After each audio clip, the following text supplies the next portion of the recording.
This is Nick. This is Jack. It's Wednesday, Ceviche Wednesday, March 13th. And today's pod is the best one yet. It's a TBOY straight out of Brooklyn. The top 3 pop business news stories you need to know today. But Jack, I gotta ask you, what was your favorite experience from cruising to the top of the Empire State Building earlier today? Yesterday, we announced on Instagram Live that our New York show is happening April 24th. Oh, tickets drop tomorrow. We can't wait yet. But we announced it from the 102nd floor of the Empire State Building. Okay, I think your ears popped because my ears popped on floor 80. It was an incredible experience. It's Disney-like, honestly. Everyone there is a consummate professional. You're hearing 30 different languages spoken at the same time. Someone heard Jack say Schwitz and then started speaking to him in Yiddish. In German. It was amazing.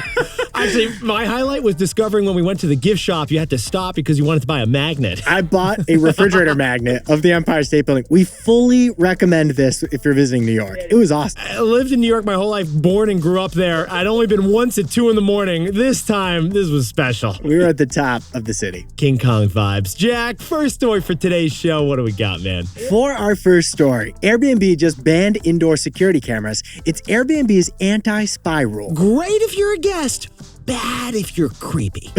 For our second story, the White House just announced a plan to help first-time homebuyers with a $10,000 tax credit. Jack and I call it the empty nester nudge. For our third and final story, Legos. Legos is a private company. They only announce their numbers once a year, so we jumped in TBOY style. And Lego just had its worst year in years. But Yetis, before we hit that wonderful mix of stories. Fantastic mix of stories from here in Williamsburg. But Jack, can we travel a little bit further west? Take me back to Detroit, summer of 2016, in between your years of grad school. I lived in Detroit. It was a great summer. But there was one day that I was so hungry. I remember you hadn't eaten all day. You hadn't drank anything all day. Nick was there supporting me because I was celebrating a day of Ramadan with my buddy Abbas. Yetis, the holy Islamic month of Ramadan, it began this week. Ramadan is incredible. It's about giving and giving something up at the same time. And now, one core practice of Ramadan, one of the tenets of the Islamic faith is that from sunrise to sunset, you cannot eat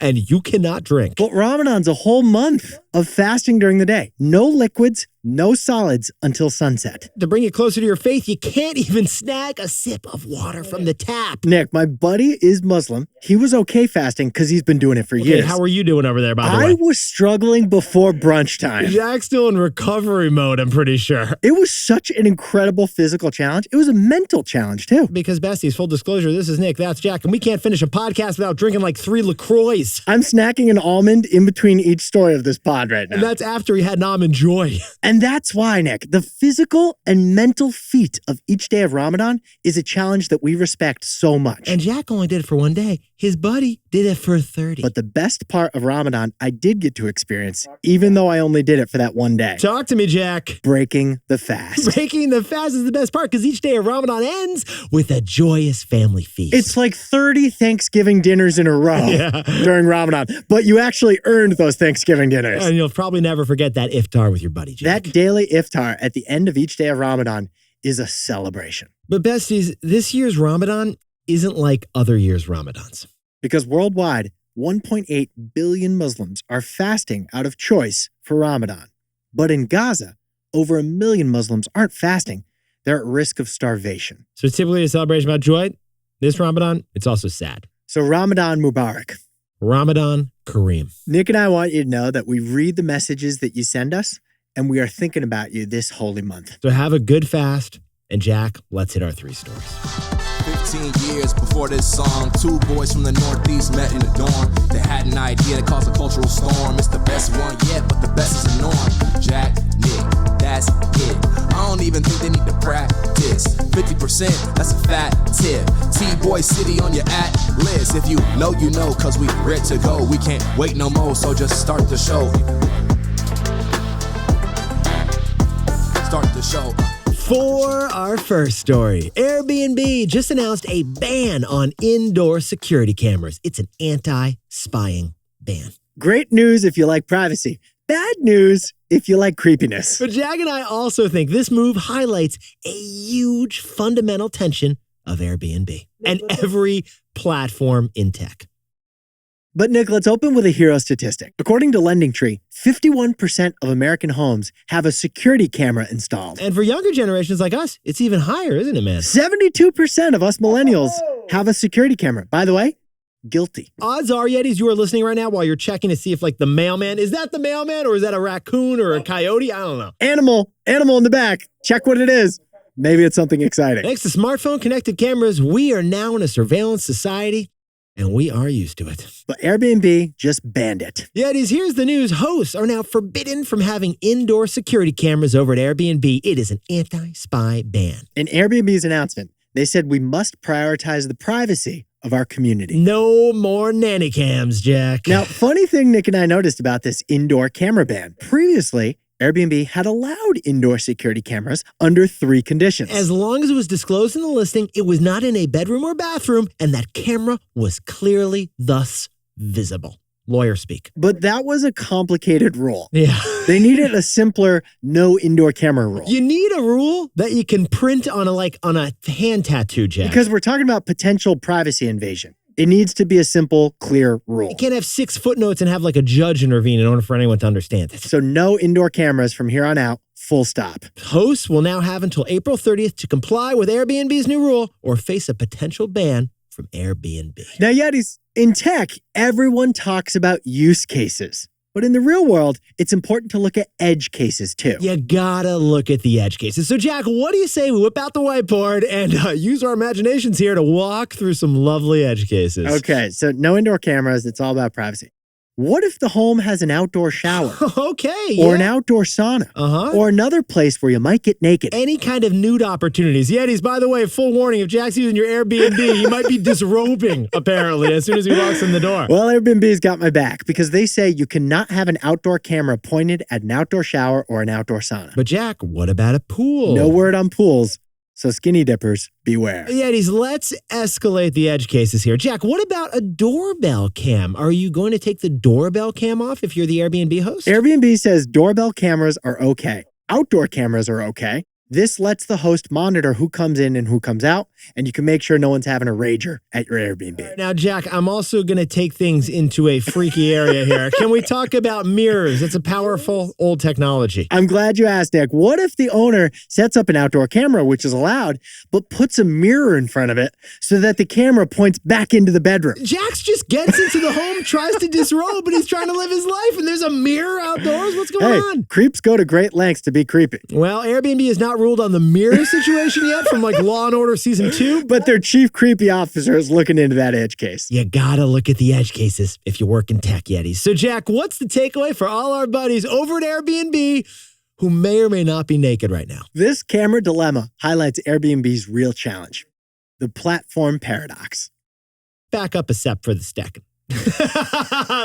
Let's back up a step for a second. Yetis, Airbnb is the hotel company that doesn't own a single hotel. They're just a middleman who takes a cut from the host and a cut from the guest. But Airbnb is not exactly an impartial middleman between the guest and the host, are they, Jack? Airbnb has a favorite side because when Airbnb IPO'd, they made that favorite side clear. Yetis, Airbnb's IPO paperwork mentioned the word guest 700 times, but they mentioned the word host 1,100 times. Clearly, Airbnb has a preference for the hosts. But lately, there's been a backlash from the guests about Airbnb's cleaning fees and checkout fees and chores. So with this latest nanny cam ban, Airbnb is giving the guests some attention. They're giving the guests some love by protecting their privacy. Even though some hosts may not like it. Yetis, when Airbnb makes a policy decision, it's usually good for one side, but not the other. There's very few win-wins. And that is the paradox that all platforms face. What's good for one side probably upsets the other side. For our second story, the president just proposed a $10,000 tax break that we're calling the empty nester nudge. $10,000 for empty nesters to sell and $10,000 for first-time homebuyers to buy. And we are going to jump into it TBOY style.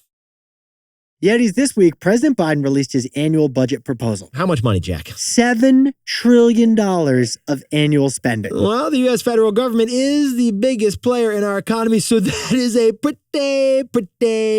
big deal. And here's the president's plan.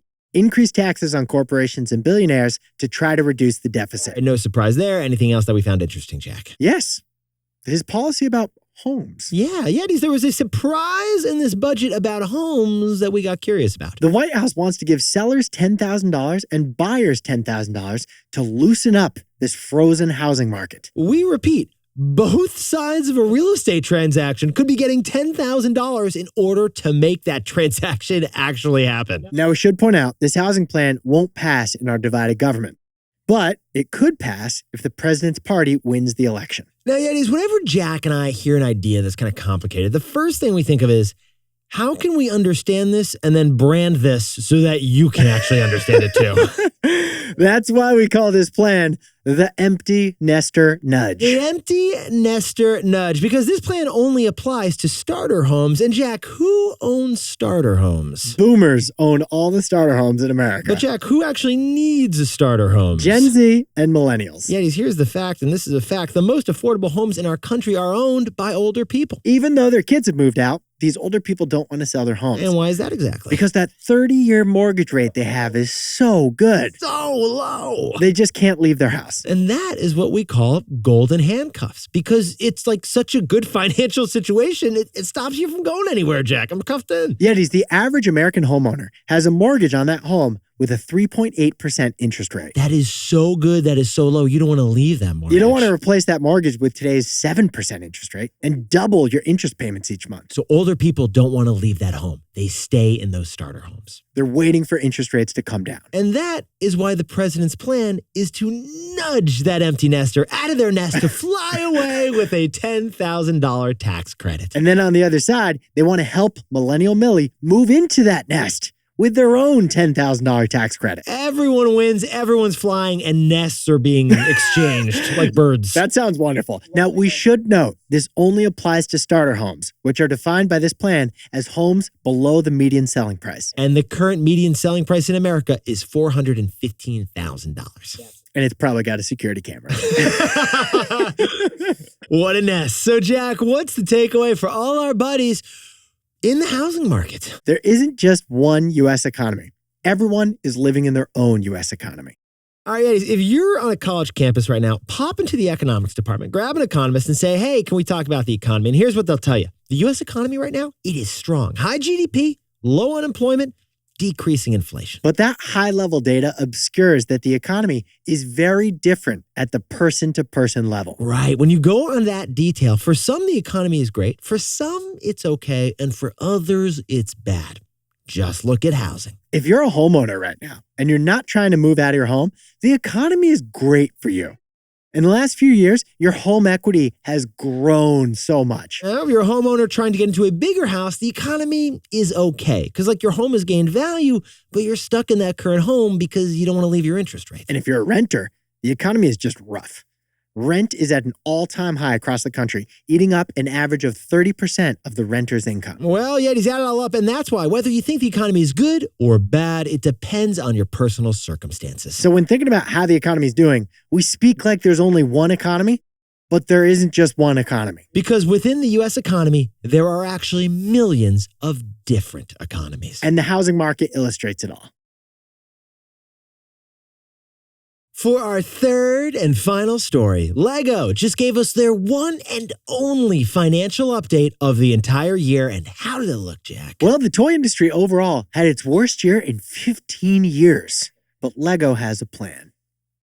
Yetis, 4 years ago, you'd be listening to this podcast while you were doing a puzzle, rolling some Hot Wheels, and building 14 sets of Lego at the same time. 4 years ago, the pandemic stuck-at-home era was peak playtime for us all. You would finish recording the pod and Jack would be playing with Cabbage Patch Kids over there. The only game you couldn't play 4 years ago was Twister. Oh, yeah, Twister. Because the red circle and the green circle, that is a... Super spreader event. My face does not belong in any stranger's armpits. Yetis, the world bought so many toys in 2020, 2021, 2022 that by 2023, that bin of toys was overflowing at home. You weren't buying anymore. Last year, the problem for the toy industry, we all had enough toys. That's why last year, toy sales toppled like a Jenga set. Last year, according to Lego CEO, was the worst year for the toy industry worldwide in 15 years. Yeah, these Lego sales rose just 2% last year. That's it. Their profits actually fell. But Lego was better than Hasbro's, Nick.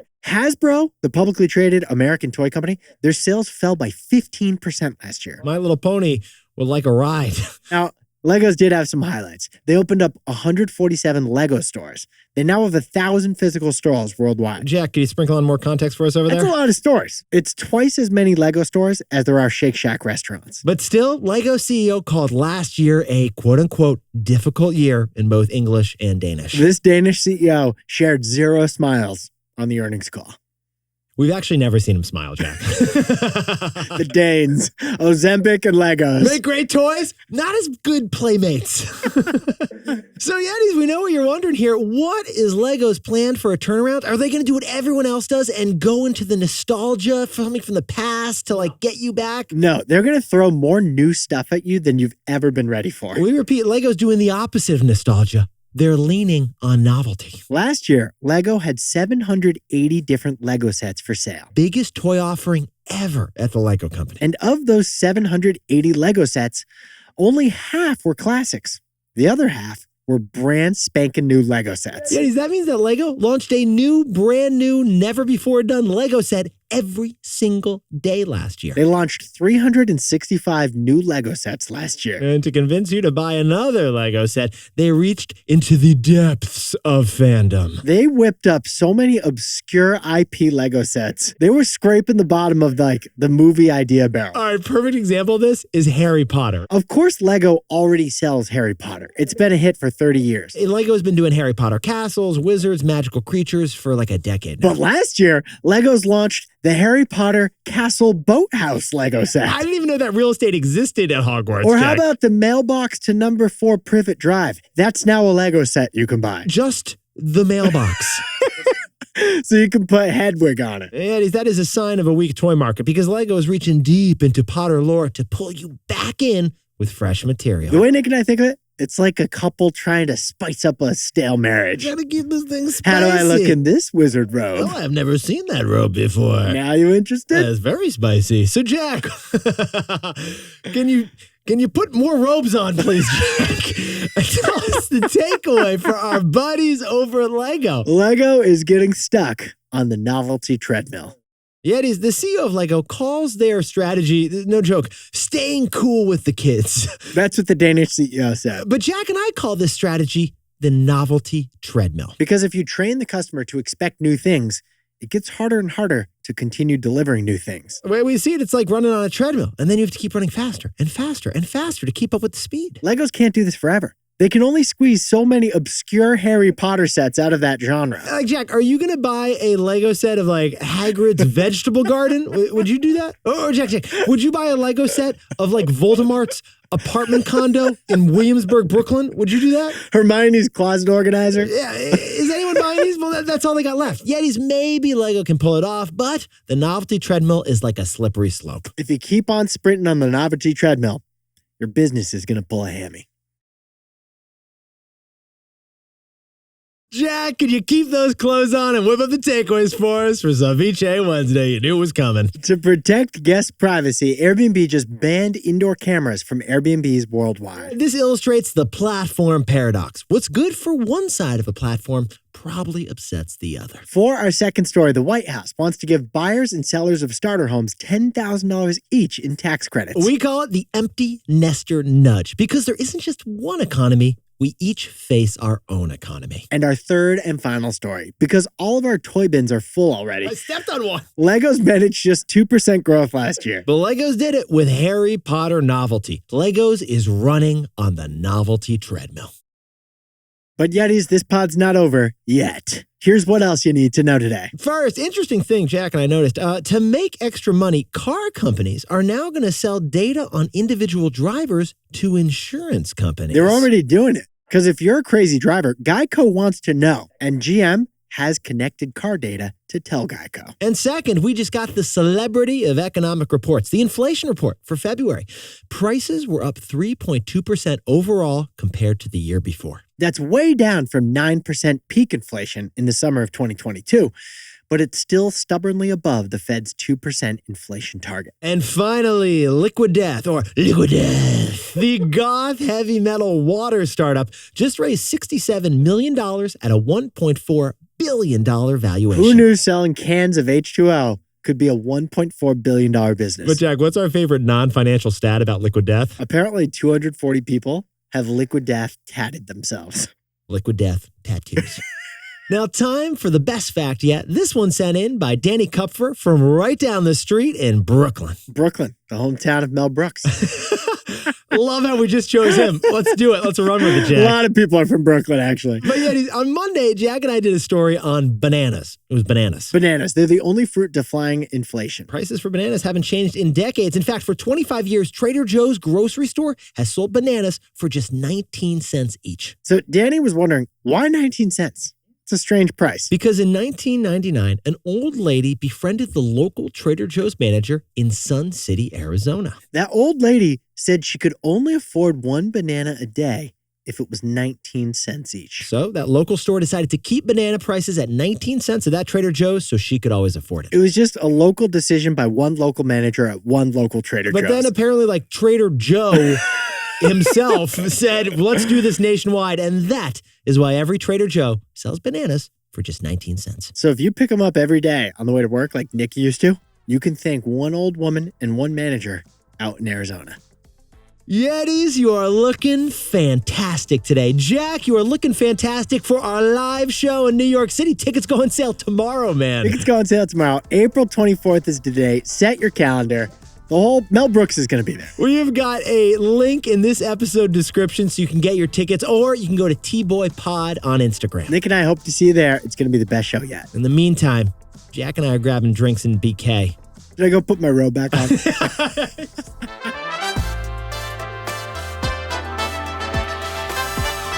And before we go, a happy 27th birthday to Yeti Ryan Kim in Seoul, South Korea, who also just got a new job in Hong Kong. Congratulations, Ryan. Happy birthday to Thu and Joshi and his golden retriever, Ozzy, who are celebrating in Chicago. Doing logistics. And Kevin Pinto has got a lovely birthday down in Los Angeles. And huge news for Aaron Hang. Just turned 23 with a dream job as media editor in the great city of Atlanta. And Ronica and Eric are celebrating 3 years together on a Caribbean cruise. Congratulations, Ronica and Eric. You know, I went on a Caribbean cruise when I was 13. Really? Unlimited self-serve ice cream. It was great.